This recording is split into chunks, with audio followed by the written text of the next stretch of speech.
We back in the office doing some edits, throwing down some video for you guys.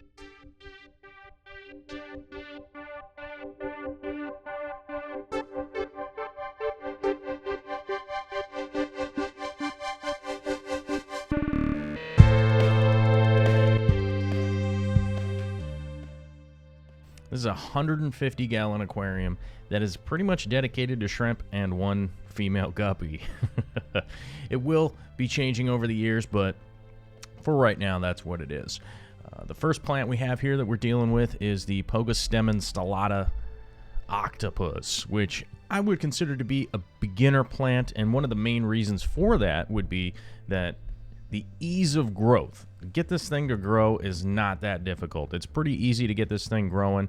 It doesn't take a lot of crazy fertilizers or light or any of that kind of stuff. It's a pretty straightforward plant that you don't have to mess around with too much. Now, the one thing that you do have to mess around with it quite a bit is trimming it. It does take a lot of trimming to keep this thing reined in and looking sharp, which is the first highlight portion of this video.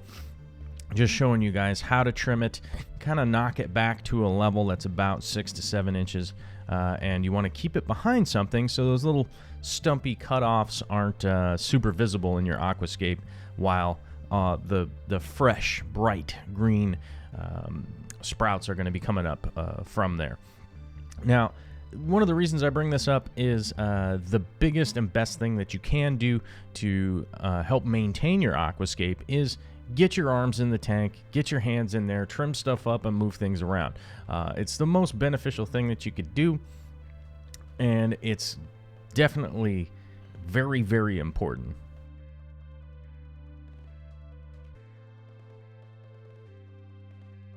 The second plant we're going to be dealing with here a little bit is some Styrogine repens, right? Which is pretty common, but I would say it's more of a medium difficulty plant. And one of the issues with that is that it does take a little bit of fertilizer, a little bit of direct light, and it's going to do great with a little bit of CO2 injected into the aquarium also, which a lot of people don't have a CO2 setup. I wouldn't say it's necessarily required, but it's definitely going to be helpful for you.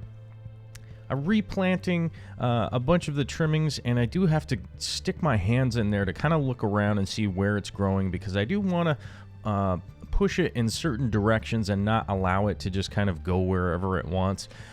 It will stifle out other plants by just kind of growing around completely around the base of them and leave problems. So I do need to trim those back, but the good thing is that the trimmings and plants that I pull out, I can always replant those as a propagation method. It pretty much is the best way to propagate.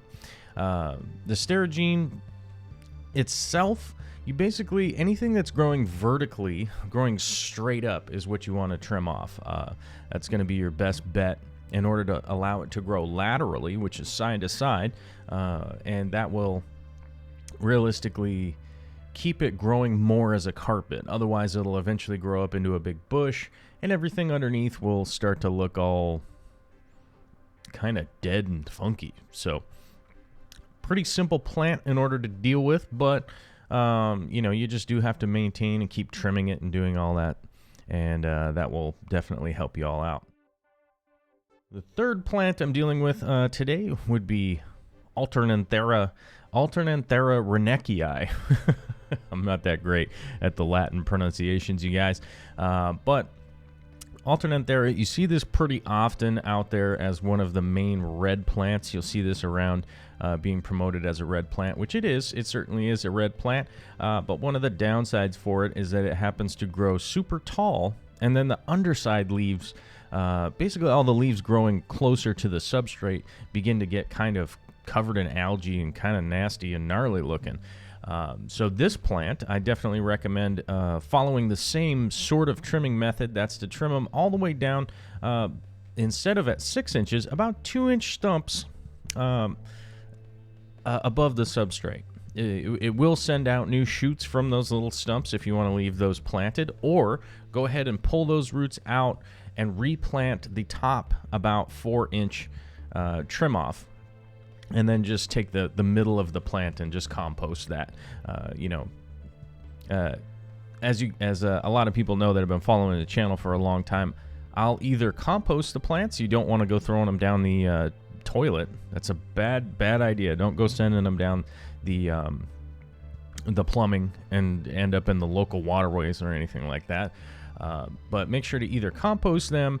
I often feed some of the plants to the chickens. I don't feed Alternathera REINECKTE to the chickens because I am not 100% sure if it's non-toxic to them or not. But you know, you replant the tops. You can pull the root base out. As people that have been following this channel for a long time know that I take the middle section sometimes and I'll throw a fish weight on it and drop it into my sump area, which will allow it to sprout down in the sump area and hopefully and make me end up with a couple more propagated little stems if you like.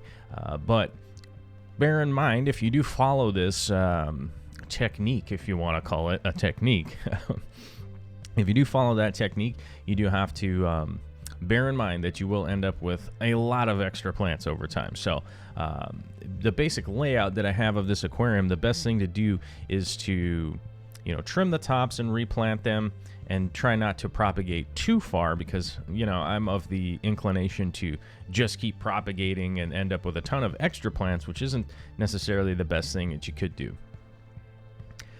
If you have any questions, comments, complaints, concerns, any of that kind of stuff, throw them down into the comments section down below and let me know what's up. Hopefully this helped out a little bit.